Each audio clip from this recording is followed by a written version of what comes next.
Well, it's morning now. Gonna go ahead and take off. I checked the weather this morning. I called ahead to see how the lock is as far as how busy they are. Uh, I'm basically gonna be taking off. I'm not too far away from the lock. Uh, they did have some boats already leave. Pretty early already, so by the time I get there, they should be loaded up and ready to go. But our next major stop, where we're going through right now, is going to be St. Louis, and that wasn't very far from Alton. We're going from Alton to basically Paducah, Kentucky, and this is the area where you have to make a 208-mile run without being able to pick up fuel. Well, I carry a 160-mile run. I'm sorry, I carry a 120-mile run, basically 60 miles in each gallon, and I got 18 gallons tanks in here. So what I did is, when I was in Peoria, there was a Walmart right across the street, not across the street, but right across the river. So all I had to do was go across the bridge there, and I was a Walmart there. And what I did is I was already carrying one 5-gallon extra spare tank that I was having already with me that when I took off. And I decided to go ahead and pick up two more 5-gallon tanks there in Peoria, and then get them filled up when I got to Alton,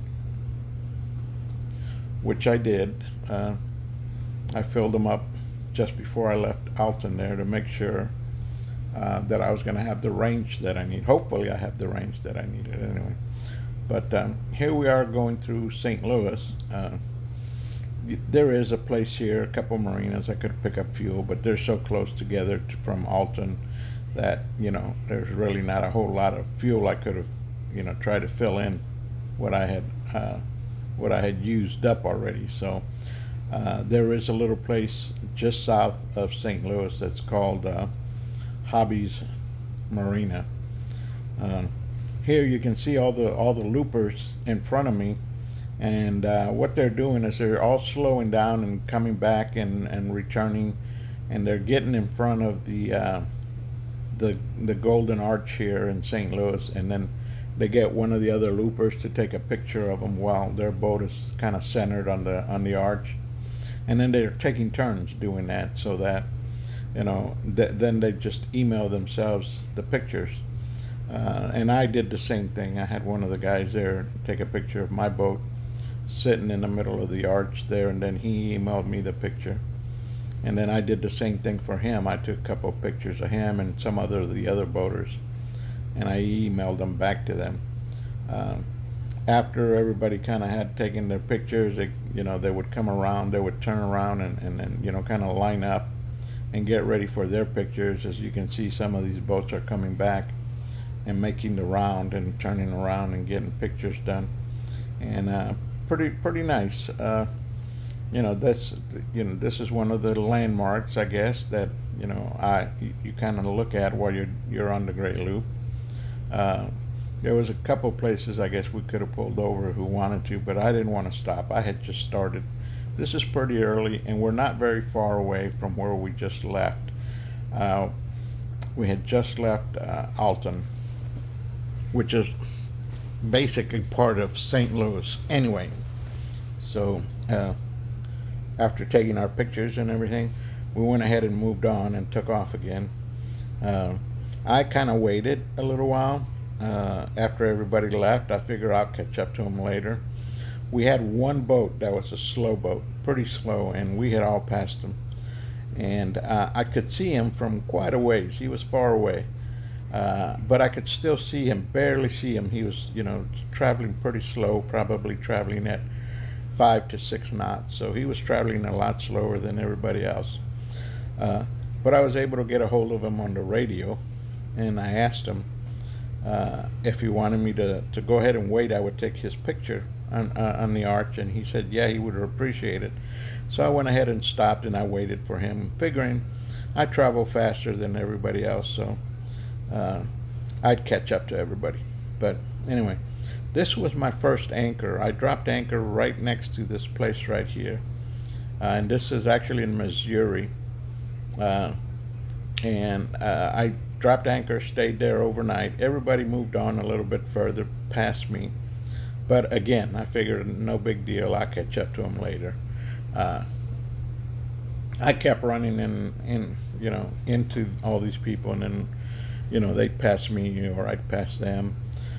Here I went and passed a barge tugboat, and I turned around so you could see the thrust that this thing was creating. And I had the guy, you can't see him, but he's on the back deck there, waving me away, telling me I have to get out of there. And that's because these props are pretty huge props. They have a very high torque, and they can literally take your boat and spin it around. You have no control over what the boat is doing. And if you can see the water right there to the left side of the boat, you can see swirls, and that's what those props are creating. They're creating all these swirls underneath, and they call them undertows. So there's tons of them, and I have a hard time going over these things, trying to control the boat, because it's trying to turn me around. So I have to try and keep the boat straight, and I'm still quite a ways from the boat, and you can still see all the swirls there. You can still see all of that. So the closer you get, the worse those little swirls get. It's called an undertow that the prop creates, because these have huge engines and huge props. They have to be able to push these barges. So that's why they recommend you not get behind one of these things, because of that reason. They're creating such a big undertow. And as I was coming through here, I realized that there was a bottle jam or a bottleneck jam just in front of me. There were two other barges heading my way, our direction, and I was trying to pass this other barge right here. So I decided to speed up a little bit and get past them. Hopefully, I could avoid trying to pass all three or two of these barges all at one time, because one is going to create an undertow one way, the other one's going to create an undertow a different way. So I figured I need to get away from this one here now, so I speeded up a little bit so that when I pass the other two, I'm passing only them and not two of these barges all at one time. Had to pick up a little bit of speed, but anyway, everything worked out fine. I was able to get in front of this one and keep going. But anyway, here's where I had that fuel situation where I was going to have to travel to Paducah, Kentucky, which was this from a little place called Hobby's Marina to Paducah is a 208-mile range without no fuel anywhere. And like I said, I only carried 120, so I bought two more extra 5-gallon tanks plus the one I had. So I had a total of 15 extra gallons with me of fuel, and I had kind of calculated and figured that should pretty much get me there. And because of the way the currents were running. Now, when you're running here, here I'm running on the still on the Mississippi River, so it's still pushing me. But then when I get to the Ohio River, I'm going to go against the current, so it's going to slow me down. But at this rate right here, I'm doing pretty good. I'm running a little bit faster than normal, which instead of doing an average of 10 to 12 miles, I'm up to 13, 14 miles an hour. So it helps as far as fuel economy. And hopefully when I'm on the Ohio River, it won't be too bad. I'll be able to make it all the way into Paducah. But as you can see, here we are trying to pass all these barges and everything now. Water's pretty nice. Everything was nice and calm. Didn't have any issues. As a matter of fact, ever since I left Chicago on the rivers, I've been staying in these rivers and stuff. It's been pretty nice. Even when there's been some strong winds or some rain and everything, it's all worked out pretty nice because there's really not the banks of the river, have trees, and some of them are pretty high, so they all do have a pretty good, uh, a pretty good as far as protection from the winds and the rains and everything else. The winds were pretty nice. Even when the winds did pick up, the water did not, get bad. The current was the same no matter what. I didn't really run into any place where there was some huge wakes or anything that I had to try and get past through. Because the only place that you could really encounter something like that was maybe coming through where the Ohio and the Mississippi River meet, and then when the Ohio and the Tennessee River meet. Those are the only places where you would have water coming one direction and then water coming from another direction. Other than that, there was no other big problems. As you can see, we're traveling here, going past all this traffic, and it was all pretty nice and smooth. Just kept putting along, and I went ahead and when I was in Alton, they had the best gas price I had seen in quite a while. So I went ahead and filled up both my tanks and the three 5 gallon tanks. But I still had went past a little place called Hobby's Marina, which was south of St. Louis, and it was up a little bit further. And I picked up fuel there, and then I took off again. I did have to stop basically twice overnight to get to here, and here we are in Paducah. And as you can see, here's all the other loopers with me. And I guess after looking at all these boats, now all these boats are on the Great Loop.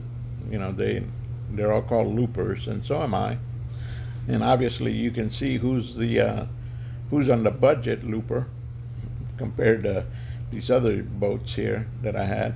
But hey, it's a, like I said, these guys carry their own little condos with them. I'm kind of camping, is what I call it.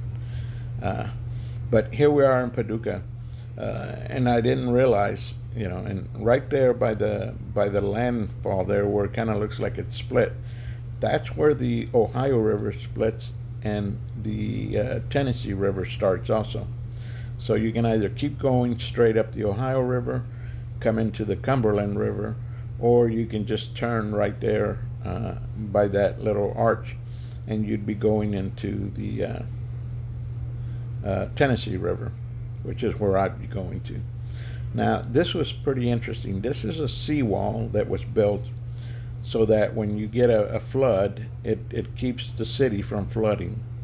Apparently, obviously, for them to put up this wall, water must come up pretty high.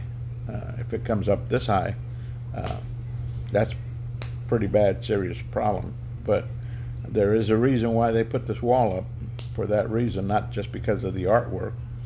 But somebody decided to hire a famous painter, and each panel is a little bit of different history of Paducah. And it's very interesting because they all have this little plaque in front of them that's done out of bronze, and it's cemented into a cement block there. You can see them right here in front. Now, each one of these panels has a little history, and you can read the panels there and read the history of that particular picture, or that particular area that the artist decided to put on there. And it's very interesting. By the time you get done reading all of these things here, there's nothing you're not going to know about Paducah. It was pretty interesting. It was good to see and read. Here you have these big openings, and you think, well, what's the sense of having these big walls? to protect you from the water when you have all these huge openings uh, in between walls here. But what it is right underneath that area that's opened up. There's like some gates or something that open up on the bottom, and they're able to bring up, I guess, electronically. I think is how they're doing it. But what they do is these big blocks come out of the bottom of the floor there on the street side. They come out and they hinge themselves to this wall at an angle. And you'll be able to see where they would hinge themselves. You can see it right here on this open space coming up. Right underneath this, at the bottom of the wall here, where that cut is, that's where there's a metal panel underneath there. You can see part of it right there, and that is where the wall is. It's underneath there, and it pushes. It comes up electronically, I think. It falls into these little slots, and then that's the gate that protects the water from the river when it floods from coming into the town. And then they also have doors where they have the doorway. They also have these big panels that fit the doors, so that it blocks the wall blocks the entire city. It's a long wall. This is not just a small little short wall. This wall runs a long ways, and you'll be able to see. I'm going to run the whole wall down, so you can see some more of the artwork and everything in there. But it's very interesting to see. The photos, the paintings are done very well. They're beautiful. I don't know how they keep them, from fading or anything like that, but it doesn't look like they faded. They still look real nice, real sharp. Unless somebody comes in maybe and keeps up with them, or maybe they poured some polyurethane or something over them to keep them from fading or something. I don't know, but whoever did this did a very nice job, and it's very interesting to see it. When you think, geez, how long did it take a guy to do this? I have no idea. There was a little section that talked about the artist who did this, and I didn't stop to read it, but maybe I should have. Maybe it would have been interesting to see, well, how long did it take him to actually do all of this? But every section kind of was a different part or a different time and era for Paducah. And here you can see this one here that they used several panels to do this ferries, boats and everything running up and down. Here's where they had the channel, or the locker, I'm sorry. This lock right here is the one that goes between. It's actually on the Tennessee River side of Paducah. So when you're going down the Tennessee River, right there where you make the turn, you're actually Paducah still to the right side. So so you can still go by there and see that lock there that you have to go through. And then of course here's the other pictures or drawings that were done, and they were all very nicely done, pretty realistic also. They have that kind of look of, when you're looking through them, they have that depth looking pictures that looks like a 3D or something like that, but it's not. It's just regular paintings done on the wall. But they're beautifully made paintings, and like I said, each one of them has a different time frame or something to do while you're in Paducah. And there you can see the walls that are come up, and you can see there on the street itself, you can see that that metal panel. I think that opens up, and then the wall is underneath there, and it comes up and it hooks onto the walls. And that's what protects the water, or that stops the water from coming in through there while the water is rising. And obviously they must have had water come up this high before, because they wouldn't have built this wall had they never had it before. So Apparently there must have been a flooding problem at one time or another here in Paducah that they decided they needed to put up this wall here. Very nicely done. And I kind of enjoyed watching, just walking down here and watching all these different panels. And that old train apparently also was something that ran through Paducah, that started somewhere in Wisconsin by the lake somewhere and worked its way down to New Orleans.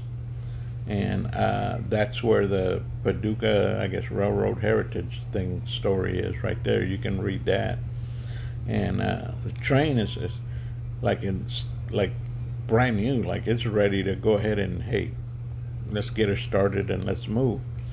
I don't know how old it is, but it does look pretty old. It looks pretty nice too. You're not allowed to get on board it, so they had this also thing called the Chicago to New Orleans run. So I would imagine that was also done on the, must have gone through Paducah for them to put this on. And here's the map of Lake Michigan, and here in Chicago, Illinois, right here, is where they start the railroad, and it would run all the way down to New Orleans. So they have a whole map of this here, showing where the run started and where the run ended out in the Gulf of Mexico. And here they have, you can see where Paducah is. So obviously it ran through Paducah also, through Mississippi, Tennessee, and other states here. There's Mississippi now. And that was pretty interesting to see that. They actually built the whole section, and here it is coming out in New Orleans, which is in the Gulf of Mexico. But anyway, that was interesting to see about the railroad and where it ran and all of this also.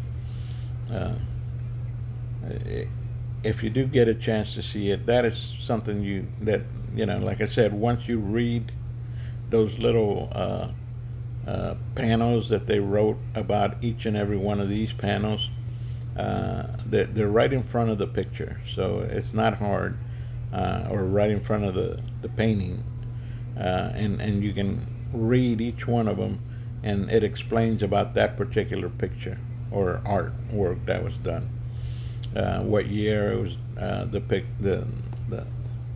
what year and what was going on at the time and everything else. So it's pretty interesting. It was nice to see.